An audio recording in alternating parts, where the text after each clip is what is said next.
Hello everyone, हमारे YouTube channel garden artist तरुण में आपका बहुत बहुत स्वागत है। जुलाई का महीना शुरू होने वाला है, बल्कि हो ही गया है। आज जून की 30 तारीख है और कल से जुलाई शुरू हो जाएगी। जी हाँ, जुलाई का महीना शुरू होते ही जितने भी गार्डनर भाई बहन हैं उनके लिए बहुत ही खुशी हो जाती है।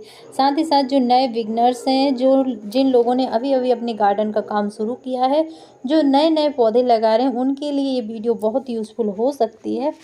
आज हम बात करेंगे उन्हीं फ्लावर प्लांट के बारे में और ऐसे प्लांट्स के बारे में जिन्हें आप जुलाई अगस्त के समय में बहुत आसानी से ग्रो कर सकते हैं। तो चलिए फटाफट से देखते हैं वीडियो में ऐसे कौन से प्लांट हैं जिन्हें आप बहुत ही आसानी से ग्रो कर सकते हैं और अपने गार्डन को बहुत ही ज़्यादा हरा भरा और सुंदर बना सकते हैं। तो आइए चलते हैं फटाफट से और देखते हैं। सबसे पहले नंबर पर आता है जीनिया प्लांट। जीनिया बीज से ग्रो होता है, ये कटिंग से ग्रो नहीं होता है।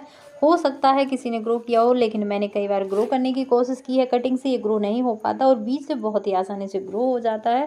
पूरे सर्दी पूरी गर्मी भर इसके प्लांट बहुत अच्छी तरह से ग्रो होते हैं। अगर पाले की समस्या ना हो, इन पर ठंडी हवा ना लगे तो बहुत अच्छे से चलते हैं। दूसरे नंबर पे आता है हमारा क्या बोलते हैं, ग्लैडिया। जी हाँ, ग्लैडिया का जो फूल है बहुत खूबसूरत होता है और इसके कई रंग होते हैं और सभी बहुत अच्छे से ग्रो होते हैं। जुलाई अगस्त में इनके बीज डाल दिए, बहुत अच्छे से ग्रो हो जाएंगे। तीसरे नंबर पर आता है हमारा कैलेंडुला। जी हाँ, कैलेंडुला बहुत खूबसूरत होता है। ये दिखने में सुंदर होने के साथ साथ मेडिसिनल प्लांट भी है और आप इसे अपने गार्डन में अगर ग्रो करेंगे तो पूरी सर्दी भर इसके जो प्लांट्स हैं चलते रहेंगे। बारिश के सीज़न में ही इसमें फ्लावरिंग होना शुरू हो जाती है और बहुत ही जल्दी जल्दी ये ग्रो हो भी जाता है। चौथे नंबर पर आता है हमारा प्यारा सा कनेर का प्लांट। कनेर का प्लांट भी बेहद खूबसूरत होता है और बहुत ही अच्छी तरह से ये ग्रो हो जाया करता है। इसे आप बीज से भी ग्रो कर सकते हैं और कटिंग से भी तैयार कर सकते हैं। दोनों तरह से तैयार होता है और बारिश के सीज़न में बहुत अच्छे से ग्रो हो जाता है। बारिश का सीज़न में इसे ग्रो करने का मतलब है ये इस सीज़न में ग्रो होता है। इसका ये मतलब बिल्कुल भी नहीं है कि बारिश होती रहे और आप इसकी कटिंग को या बीज को ऐसी जगह पर रखें जहाँ पर बारिश का सीधा पानी आए। ऐसा करने से इसके बीज भी ख़राब हो जाएंगे और इसकी कटिंग भी ख़राब हो जाएगी। इसलिए इस बात का ध्यान रखें, जब भी इसे ग्रो करें इसकी कटिंग या बीज को ऐसी जगह रखें जहाँ ज़्यादा बारिश का पानी सीधा ना गिरता हो। और हाँ, जब भी आप इसकी कटिंग लगाएं तो उस कटिंग के दोनों सिरों पर आप या तो फंगीसाइड लगा दें या फिर हल्दी का लेप लगा दें। इससे कटिंग ख़राब नहीं होगी और बहुत अच्छी तरह से ये ग्रो हो जाएगी। छठवें नंबर पर बात आती है, ये है डेंथस फ्लावर प्लांट। जी हाँ, डेंथस के फ्लावर भी आप देख सकते हैं कितने खूबसूरत होते हैं और ये कई रंगों में पाए जाते हैं और सारे बीज से बहुत अच्छे से ग्रो हो जाते हैं। ये कटिंग से भी बहुत अच्छे से ग्रो हो जाता है। हालांकि इसे भी ज़्यादा बारिश का पानी बिल्कुल पसंद नहीं, इसलिए जहाँ तक हो सके इसकी कटिंग ऐसी जगह रखें जहाँ पर ज़्यादा पानी बारिश का सीधा उसके ऊपर ना आता हो। सातवें नंबर पर आता है हमारा प्यारा सा सदाबहार प्लांट। सदाबहार का जो फूल होता है या इसका जो प्लांट होता है ये सदाबहार होता है। इसमें साल भर फ्लावरिंग होती है, साल भर हरा भरा रहता है और किसी भी सीजन में किसी भी समय इसमें फ्लावरिंग रुकती नहीं है। इसलिए जहाँ तक हो सके इसके कम से कम 4-5 वैरायटी अपने गार्डन में ज़रूर लगाएं। ये भी कटिंग से बहुत अच्छे से ग्रो हो जाता है, बीज से भी बहुत आसानी से ग्रो हो जाता है। लेकिन जहाँ भी इसका प्लांट हो इस बात का ध्यान रखें कि ज़्यादा बारिश का पानी जमा ना हो। ऐसे जो गमले हैं उसमें लगाएं जिनमें ड्रेनेज होल बहुत अच्छे हों, जिसमें आसानी से पानी निकल जाए, क्योंकि ये जो प्लांट होता है ये बारिश के पानी में बहुत ही जल्दी ख़राब हो जाता है और जल्दी गलने लगता है। इसके साथ ही अगर हम इसके बीज भी ग्रो करते हैं तो उसके बीज भी ऐसे पॉट में ग्रो करें जहाँ पानी आसानी से निकल जाए, ज़्यादा गीला ना रहे, ना आप इसमें एक्स्ट्रा पानी दें, सिर्फ मॉइस्चराइज बना रहे ताकि बीज बहुत आसानी से ग्रो हो सकें। वहीं कटिंग की बात करें तो कटिंग रेत में भी ग्रो कर सकते हैं आप इसकी, या फिर सीधे तौर पे मिट्टी में भी लगा सकते हैं। लेकिन रेत की जो कटिंग है वो बहुत ही आसानी से और बहुत ही अच्छी तरह से ग्रो हो जाती है। इसकी कटिंग पानी में ग्रो नहीं होती है। 8वें नंबर पर आता है कॉस्मोस का प्लांट। कॉस्मोस के जो फूल हैं वो देख सकते हैं आप कितने खूबसूरत होते हैं, गेंदे की तरह होते हैं और ये बारिश के सीजन में बहुत अच्छी तरह फलते फूलते और आगे बढ़ते रहते हैं। इसमें बहुत ही आसानी से पिंचिंग करते जाएंगे तो ढेर सारे आप फूल पा सकते हैं। और इसके अगर आप हाइब्रिड बीज लेकर आते हैं तो उनमें भी ढेर सारे रंग आपको मिल जाएंगे। बहुत आसानी से कम केयर में चलता है और इससे पानी की थोड़ी ज़्यादा आवश्यकता होती है, इसलिए ये बारिश की सीज़न में, ठंड की सीज़न में बहुत अच्छे से फ्लावरिंग करता रहता है। अगर आपके गार्डन में ये प्लांट नहीं है तो आप इसे इस साल ज़रूर ऐड करें। आप देखेंगे कि साल भर इसमें से फूल कम नहीं होते, ढेर सारी इसमें बड्स बनती हैं और ढेर सारे इसमें फूल आते ही रहते हैं। साथ ही साथ इसमें बीज भी तैयार होते जाते हैं। 9वें नंबर पर आता है हमारा मॉर्निंग ग्लोरी। मॉर्निंग ग्लोरी के कई कलर्स होते हैं, जिसमें ब्लू कलर सबसे ज़्यादा सुंदर लगता है। ये बीज से ग्रो होता है और बहुत आसानी से हो जाता है। जुलाई अगस्त में लगने वाले 10वें नंबर पर जो प्लांट है उसका नाम है क्राइसैंथेमम, यानी कि गुलदाउदी।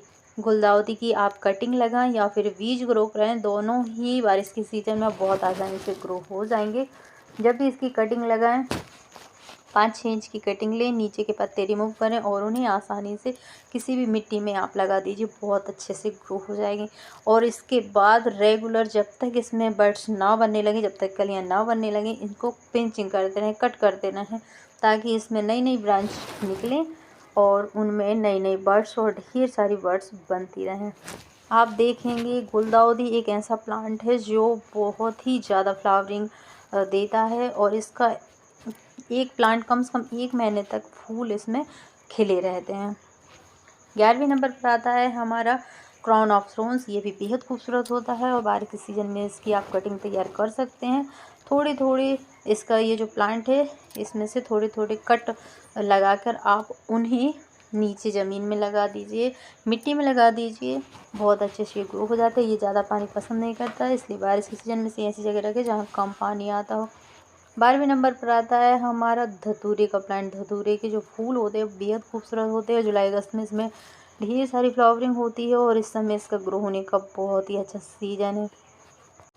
जुलाई अगस्त के समय आप इसे ग्रो कीजिए, आप देखेंगे कि बहुत आसानी से इसमें फ्लावरिंग होते ही रहती है, जो पूरी सर्दी भर चलती रहती है। 13वें नंबर पर आता है हमारा सूरजमुखी का प्लांट। सूरजमुखी छोटा वाला हो या सूरजमुखी बड़ा वाला हो, सभी में बहुत ही ज़्यादा फ्लावरिंग होती है। बाकी ये जो बीच वाला है इसमें सबसे ज़्यादा फ्लावरिंग होती है। जो सबसे छोटा होता है उसमें कम होती है, होती उसमें भी है, कम होती है, और जो सबसे बड़ा होता है उसमें सबसे कम होती है। इसलिए जब भी आप इसके प्लांट को लगाएं ये बीच वाला ही लगाएं। 13वें नंबर पर आता है हमारा स्नेक प्लांट। स्नेक प्लांट की हज़ारों वैरायटी होती है, आप किसी को भी लाकर लगा सकते हैं, सभी बेहद खूबसूरत होती हैं। हालांकि ये बारिश के सीज़न बिल्कुल पसंद नहीं करता। बारिश के सीज़न में इसमें ये जो फंगस वगैरह है वो ज़्यादा लगते हैं, इसलिए जहाँ तक हो सके ऐसी जगह पर रखें जहाँ सीधे तौर पर इसमें बारिश का पानी ना भराए। 13वें नंबर पर आता है हमारा 4 o'clock प्लांट। 4 o'clock यानी कि 4 बजे या फूल, ये तो शाम के 4 बजे ही खिलता है और दूसरे दिन सुबह तक इसमें ये फूल खिले रहते हैं। और उसके बाद धीरे धीरे जैसे जैसे सूरज चढ़ता जाता है और इसके फूल मुरझाने लगते हैं, जो लगभग शाम 4 बजे तक कुछ इस तरह बंद हो जाते हैं और उसके बाद सूख कर गिर जाते हैं। फिर 4 बजे फिर से इसमें नए फूल खिलना शुरू हो जाते हैं। इसके कई कलर्स होते हैं, येलो, पिंक, रेड, वाइट, ढेर सारे कलर्स में होते हैं। आप किसी को भी लाकर लगा सकते हैं या सारे लगा सकते हैं। एक एक प्लांट में ढेर ढेर सारे फूल आते हैं। बहुत ही लो टू मेंटेनेंस प्लांट है, आपको इसमें कोई ज़्यादा केयर नहीं करना पड़ता। अगला जो प्लांट है वो है लिली का। लिली की ये जो पत्ते आप देख सकते हैं बेहद खूबसूरत, इसे शो पीस प्लांट की तरह भी आप लगा सकते हैं। और इसकी कई वैरायटी आती है, कई कलर आते हैं। वैसे इसे कैना लिली बोलते हैं। ये भी कई प्रकार की होती है, कई वैरायटी की होती है, आप सभी को लगा सकते हैं या एक एक प्लांट सबको लगा सकते हैं। इसके साथ सबसे बड़ी समस्या ये होती है कि ये प्लांट बहुत ही ज़्यादा ग्रो करता है। ये इसमें बीज होते हैं और जब ये ग्रो होता है तो ये इतना ज़्यादा ग्रो होता है कि अगर आपने इस सीज़न जुलाई अगस्त में इसे लगा लिया और अगले सीज़न तक आप इसके ढेरों प्लांट पा सकते हैं। 14वें नंबर पर आता है हमारा गुलमेहंदी का प्लांट। इसमें भी ढेर सारे फूल होते हैं। 15वें नंबर पर आता है हमारा हिबिस्कस प्लांट। इसकी भी कई वैरायटी होती है। हिबिस्कस जो प्लांट होता है ये पूरी तरह से कटिंग से तैयार होता है। बारिश के सीज़न में छोटी सी कटिंग लगाइए, आप देखेंगे कि कुछ ही दिन, महीने नहीं बल्कि कुछ ही दिनों में ज़्यादा से ज़्यादा 20 से 25 दिन बाद इसमें बड्स बनने लगेगी, छोटे छोटे फूल खिलने लगेंगे। बहुत ही जल्दी जल्दी ग्रो होता है। जुलाई अगस्त के समय इसकी कटिंग ग्रो कीजिए, आप देखेंगे कुछ ही दिनों में आपका गार्डन फूलों से भर जाएगी। 15वें नंबर पर आता है हमारा अपराजिता का प्लांट। अपराजिता के बीज भी आप ग्रो कर सकते हैं और ढेरों फूल पा सकते हैं। 16वें नंबर पर आता है दियाबाती का फूल। ये भी बेहद खूबसूरत होता है और इसमें भी आप बीज से ग्रो कर सकते हैं। ये भी लो मेंटेनेंस प्लांट है। 17वें नंबर पर आता है लिली का प्लांट। ये yellow lily, white lily, red lily जो भी हैं आप सभी को इस सीज़न में यानी जुलाई अगस्त में ग्रो कर सकते हैं। सबसे ज़्यादा फ्लावरिंग पाने के लिए आप इसकी पत्तियों को कट करते जाएंगे, फूल आगे निकलते जाएंगे और इसके बाद आप देख सकते हैं बेहद खूबसूरत लगते हैं। 18वें नंबर पर आता है हमारा चांदनी प्लांट। चांदनी प्लांट भी बेहद खूबसूरत होता है और ये भी कटिंग से ही तैयार होता है। लिली प्लांट के बारे में मैंने एक बात बताना भूल गई कि अगर आप इसे अलग अलग कंटेनर में अलग अलग रंग की लिलीज लगाएंगे तो आप देखेंगे कुछ ही दिनों में वो पूरा कंटेनर पूरा भरा जाएगा और इसमें ढेर सारे फूल खिलेंगे।